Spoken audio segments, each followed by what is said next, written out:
Hola, estas son las noticias ambientales más importantes de la Amazonía peruana. Mi nombre es Geraldine Santos y esto es un podcast de Mongabay Latam.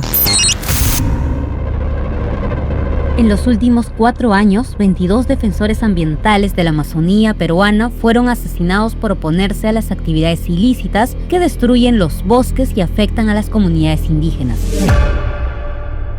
Ante la ola de violencia que se intensificó en la pandemia, el Ministerio de Justicia creó el mecanismo para la protección de personas defensoras de derechos humanos. Sin embargo, los expertos cuestionan su efectividad. Para conocer más del tema, conversamos con Mar Pérez, abogada de la Coordinadora Nacional de Derechos Humanos. ¿A quiénes se considera defensores ambientales en la Amazonía peruana?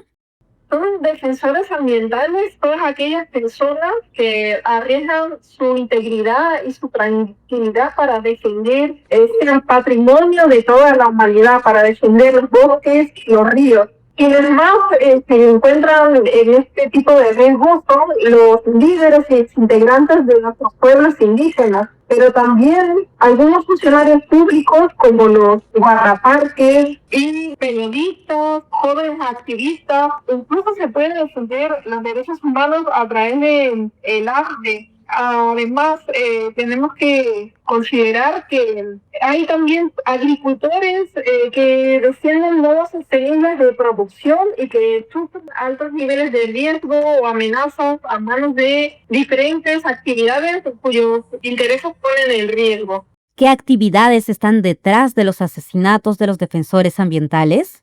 Principalmente se trata de las economías ilegales como el narcotráfico, la tala ilegal de madera, el tráfico de tierras, que es un fenómeno que tiene mucha presencia en la Amazonía, pero no son solamente las economías ilegales, también hay empresas como empresas petroleras que participan directamente en estos eventos de violencia, generando división dentro de las comunidades y haciendo que quienes abogan por una explotación sostenible de los recursos naturales sean violentados por grupos que reciben diferentes beneficios de las empresas petroleras. Entonces, en resumen, sobre todo son las economías ilegales, es lo que más sale en los medios de comunicación, pero también las empresas formales e incluso el Estado en algunos casos. ¿Alguno de los casos de asesinato de defensores a partir del 2020 ha logrado tener una sentencia ejemplar?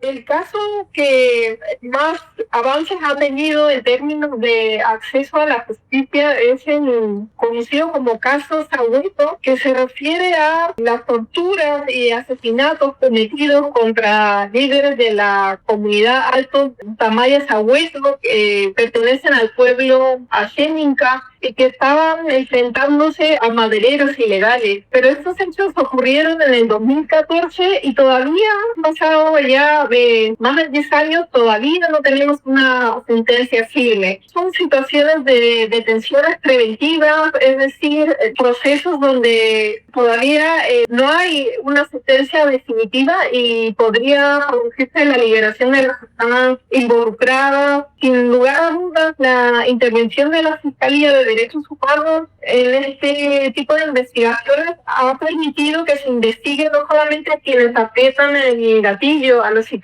sino también a quienes dan las órdenes, que creo yo es lo más importante y lo más difícil, pero falta todavía mucho camino por recorrer.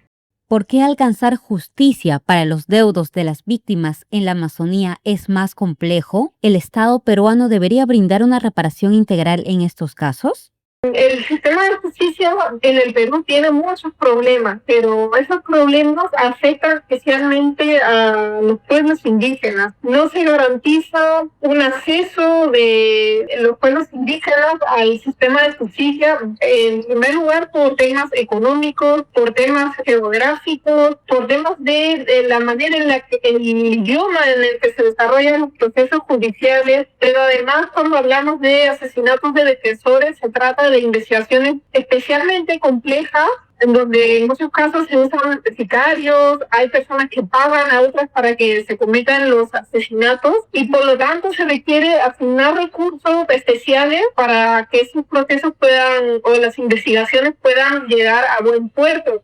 ¿Cómo debería el Estado mejorar el mecanismo de protección para que sea efectivo?